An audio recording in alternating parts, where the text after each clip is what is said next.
కానీ ఎవరినైనా ఉంటే దయచేసి దాన్ని మీలో నుంచి పక్కకు పోనీయండి. ఓకే, మంది స్వభావం ఏంటిది?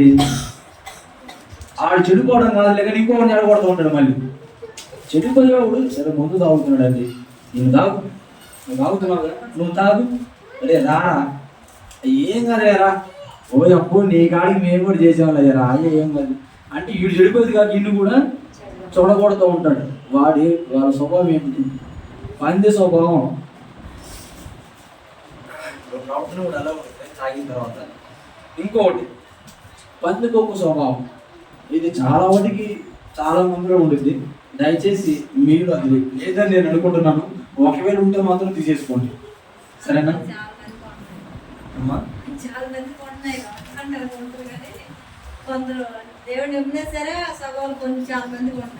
అవును, అందుకే దేవుడు మాట్లాడుతున్నాడు. లేకపోతే సన్నిధిలో ఆ మాట చెప్పాల్సిన అవసరం లేదు కదా. సన్నిధిలో మీరు పరిశుద్ధులు అని చెప్పొచ్చు, కానీ మనలో ఏమన్నా లోపాలు ఉంటే అప్పుడు దేవుడు మాట్లాడతాడు. ఎందుకంటే దేవుడు మాట్లాడే దేవుడు కనుక మాట్లాడి మన బ్రతుకులు సరిచేసి ఎలాగైనా సరే నా బిడ్డ పరలోకం రావాలని ఆశపడుతున్నాడు. అర్థమవుతుందా? నిజంగానే ఆ విరిగిన స్థితిలో, ఆ నలిగిన స్థితిలో అందరు నిన్ను త్రోసి వేసినప్పుడు కనుక దేవుడు నిన్ను పిలవకపోతే, దేవుడు కనుక నీకు చెయ్యి అందించకపోతే ఈరోజు బ్రతికి బట్ట కట్టి తిరిగే వాళ్ళేనా? భూమి మీద ఉండేవాళ్ళమేనా?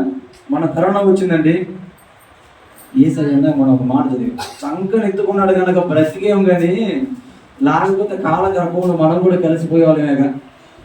అవునా?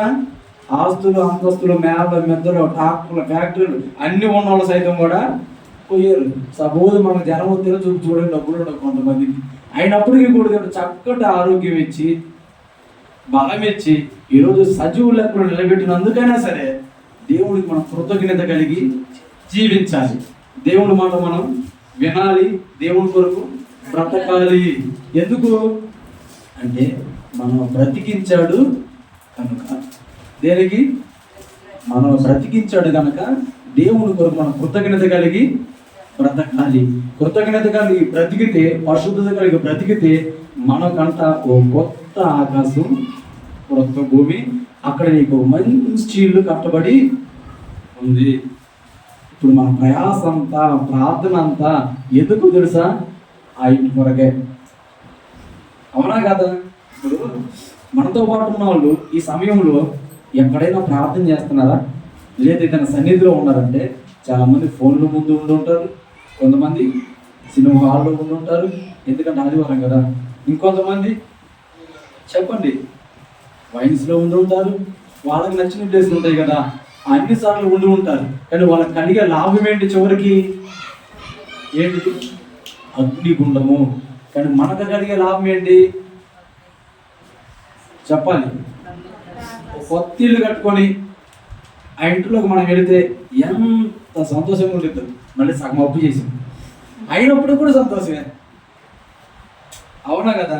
అప్పు చేసినప్పుడు కూడా ఒక ఇల్లు కట్టుకున్నాం, ఇంట్లోకి వెళ్ళాం, తృప్తి. కానీ ఈ ఇంటిలోకి వెళ్ళినా నీకు తృప్తి ఉంటుందో లేదో నాకు తెలియదులే, కానీ అక్కడ కనుక నువ్వు వెళితే అక్కడ చీకటి ఉండదు, ఏడుపులు ఉండవు. నిజమండి, బాధకి అక్కడ చోటే ఉండదు. అక్కడ శాంతి, సమాధానం, తృప్తి అక్కడ ఉంటుంది, అసలైన తృప్తి. ఇక్కడ మనం ఎన్ని చేసిన తృప్తి అనేది మాత్రం మనకి, నరునికి, ఒక మనిషికి భూమి మీద బ్రతికిన కాలం అంతా కూడా యుద్ధ కాలమే. అవునంటారా కాదంటారా? ఖచ్చితంగా ఇలానే ఉంటుంది. అయినప్పటికీ కూడా మీరు కనుక ప్రభువులో ఉంటే, ప్రభువులు నిలిచి ఉండి ఇంతవరకు దేవుడు మనతో మాట్లాడినట్లుగా ఆ స్వభావాలు మనలో లేకుండా ప్రభువుకు మనం అప్పగించుకొని పరిశుద్ధత కలిగి బ్రతికితే తప్పకుండా ఆ కొత్త ఆకాశంలోనికి, ఆ కొత్త భూమిలోనికి, అక్కడ ఒక సుందరమైన ఒక ఇంటిని కట్టి ఆ ఇంటిలోనికి మనం దేవుడు ప్రవేశపెడతాడు. ఇస్తాలి అనుకుంటున్నాడు కాబట్టి ఎంతవరకు మాట్లాడాడు. ఈ మాటలు ఎందరైతే విన్నారో వారందరూ కూడా ఆ రీతిగా బ్రతకగలిగితే తప్పకుండా మిమ్మల్ని ఆ ప్రాంతానికి దేవుడు నడిపిస్తాడు. ఏ ప్రాంతానికి? పరలోకానికి నడిపిస్తాడు. ఎక్కడికి? మోక్ష నగరు మా పుట్టిల్లు, ముఖ్య దూతలు మా స్నేహితులు. ఏంటిది? మన పుట్టిల్లు ఏంటిది తెలుసా? ఏంటిది?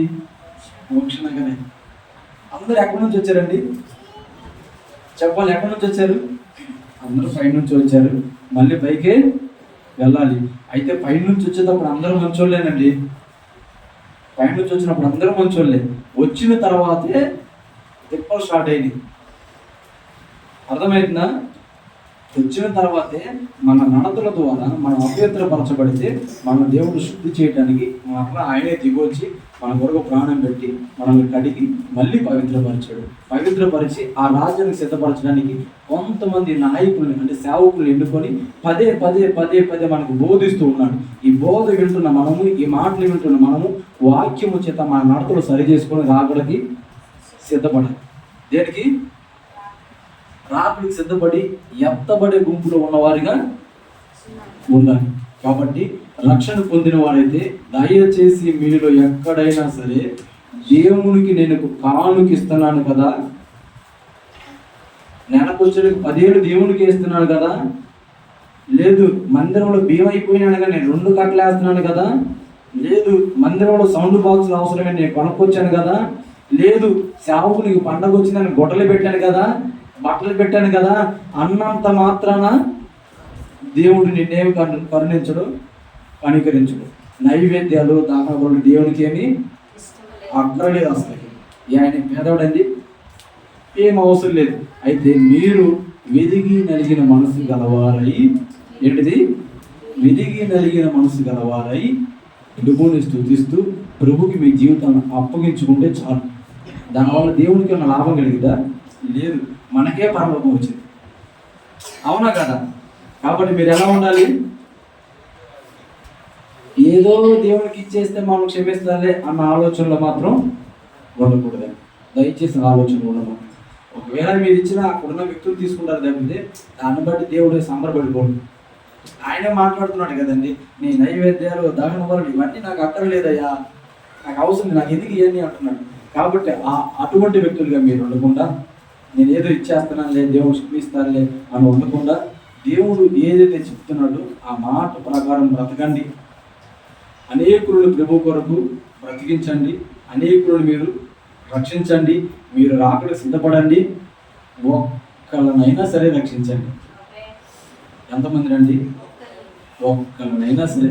ఎందుకు? మనం రక్షించబడి ఉన్నాము కనుక, స్వార్థపరులుగా మనం ఉండకూడదు కనుక ఒక్కరినైనా రక్షించండి, మీరు కూడా రాకడ సిద్ధపడండి. ప్రభు అట్టి కృప మనందరికీ చూపును గాక. ఆమేన్.